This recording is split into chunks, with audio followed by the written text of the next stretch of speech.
Hey, what's going on, everyone? This is your boy Say One History on The Awakened Show. And first off, I just want to send out some well wishes and hope everyone is doing okay out there in regards to this COVID-19 epidemic. I know it's been crazy. It's definitely stifled our way of life. I know it has, at least mine. I'm actually working from home now. Yes, I am essential, I guess. But all jokes aside, working at home has given me the ability to have more time and look up information in regards to our topic that I normally wouldn't have the time to do. And I kept looking over this one article, and it was in regards to the Cheyenne Mountain UFO incident that took place back in 1975. And this is, if you guys don't know, the Lorien Air Force Base here. Now, what was interesting about this, at least to me, is as I was researching this particular article, I started to get way more than I bargained for, and I started to realize that this one incident was one of several incidents that have actually happened in this particular location here. So I started to ask myself, what is it about this particular military base that is so interesting and has all these strange anomalies happening over in this area? Now, out of all the incidents that have taken place out of the Lorien Air Force Base, one in particular that happened in 1975 was more strange than any of the others that we're actually going to be talking about today. Now, what perhaps makes this incident all the more intriguing is the complete mystery surrounding it. Not to mention the fact that, at least officially, this encounter never took place. The sheer abundance of strange activity across the United States, very much on record, would suggest otherwise. However, we have to consider just what took place in the skies of America during this time, which would force such denials of events that officially never happened. Like many UFO encounters, which by their very nature are full of unanswered questions, this case is full of unusual twists and double turns. UFO researchers have come to not only expect, but begrudgingly accept, in order that we might get to the greater truth of the UFO and alien question, a question that has eluded some of the finest investigative minds for decades, no less. Now, it's funny to me because we would never know about this information if it wasn't for a UFO researcher. Now, Francis Ridge would bring the account into public arena following a caller to a radio station where he would act as a guest, divulging information on the incident on live air in 1983. Now, he would contact the caller following the show and begin to examine the incident in much more detail. We will, as Ridge does in the report, refer to the gentleman as Mr. E, who provides Ridge and us with what we know now. Now, as we discussed in our examination of the Lorien Air Force Base incident, a bizarre wave of UFOs was seemingly sweeping across military installations around the United States during the last several months of 1975. In light of this, many military bases across America, if discreetly, were on constant state of alert at all times at this period. And according to the informant, one evening in late October, the military facility at Cheyenne Mountain was at their highest level, Security Option 5 alert. What's more, no one could leave the base at this time without the clearance from the highest authority, and only ranking military officers and specialist units would enter the facility.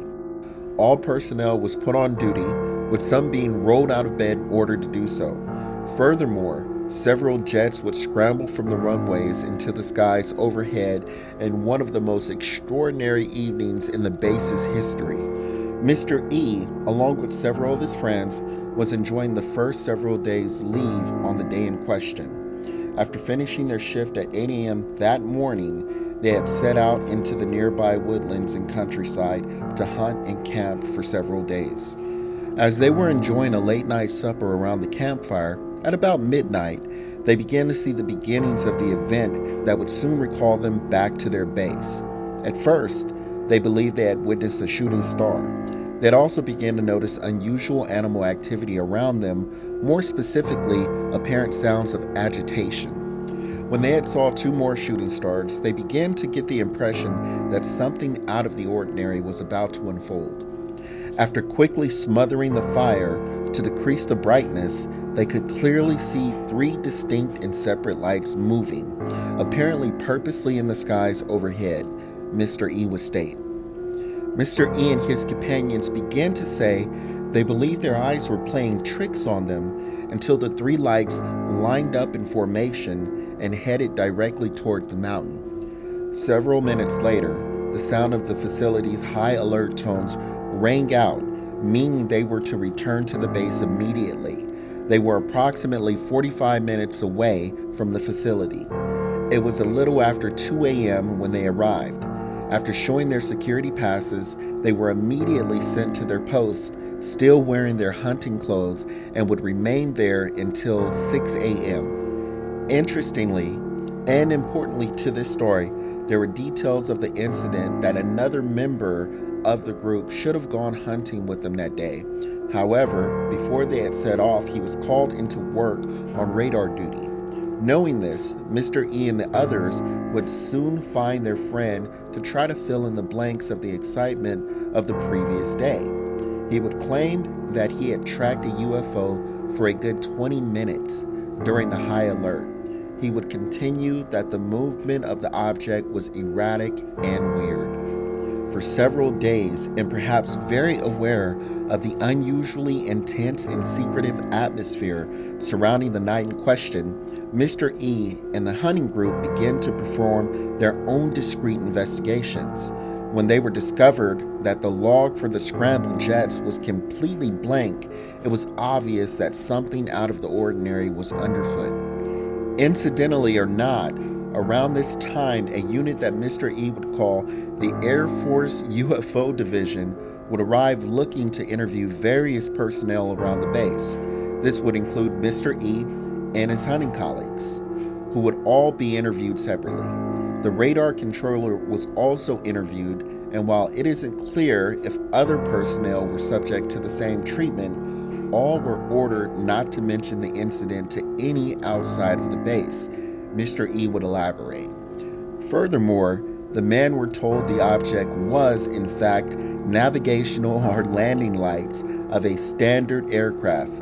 Needless to say, the men, including Mr. E, would privately reject such a notion. The men were also advised to ignore the report they had filed and forget the incident ever happened. Now, the fact that the men, especially when considering they were told the lights were merely standard navigation lights, were told not to talk about the incident, was a red flag of all kinds of Mr. E, especially when this was enforced with threats of prosecution and potentially being in violation of federal laws if they did so. Now, on one hand, there were brutal threats from this UFO group of the United States Air Force. Yet, on the other hand, they played it off like it was nothing serious. These two attitudes were clearly in conflict with each other. They also were not at all sympathetic to the fact that the base was at its highest level of security for several hours. Now, further discreet searching in the records of the base, all of which were freely available to all base personnel, appeared as though any mention of the strange object, including the radar confirmation, had simply been removed. Now, perhaps rather more ominous, though, was the sudden written warning that came out of nowhere and would remain permanently on their files for drinking while on duty. The date of the notice was the same night the bizarre encounter happened. Not only was this not true, but the men were decisively off duty at the time of the incident. And even stranger, the radar operator who was on duty at the radar screen would receive the same written warning. It would appear that this file would serve to dismiss the man's claim as drunken nonsense, should of course they ever decide to talk of the incident in the future. Interestingly, years following his military career, one of the men in the group would go on to work for United Airlines. During his time there, he would search through the records. On the night in question, it appeared the airlines had made a report of a UFO to the Air Force. It would appear like many sightings over or near the United States Air Force bases at the back end of 1975. Not only was the sighting genuine, but the military did all that it could to obscure it, and even remove records and reports of such sightings. Quite often, for example, the use of the word helicopter in many records was clearly used in place of UFO. Now, let's go ahead and recap this, people, because we went over a lot of information, and I know my videos normally go anywhere from like 3 to 6 minutes here, but this is way over that time. So let's go ahead and look at the content that we have. Okay, there was the highest level of security at the base. Nobody came in and out during this time, okay? It was the highest alert that you could be on, okay, for one. For two, witness tracked a UFO for 20 minutes on radar, okay? Number three, best to ignore or forget about the incident. The UFO people of the Air Force Base told them that it's no big deal. You might as well just go ahead and forget about it altogether. Number four, evidence was removed, disciplinary files were added. So we're going to remove the proof, and then on top of that, we're going to make sure that if you say anything, we're going to make it sound like you're crazy. So I don't know, you guys, what do you think? It sounds like all the inner workings of a conspiracy to me. I mean, just looking at this, and I will make sure that I attach all the reports and the article in which where I found this at here. But as always, you guys, this took me a little bit to actually go ahead and put together, so I apologize for the delay. But make sure that you like and subscribe, hit that notification bell so you can be updated for all new cool content that's coming out. I appreciate you guys sticking through this whole video here. Thank you for watching. Thank you for supporting. I appreciate you, and I will talk to you soon. Talk to you later. Peace.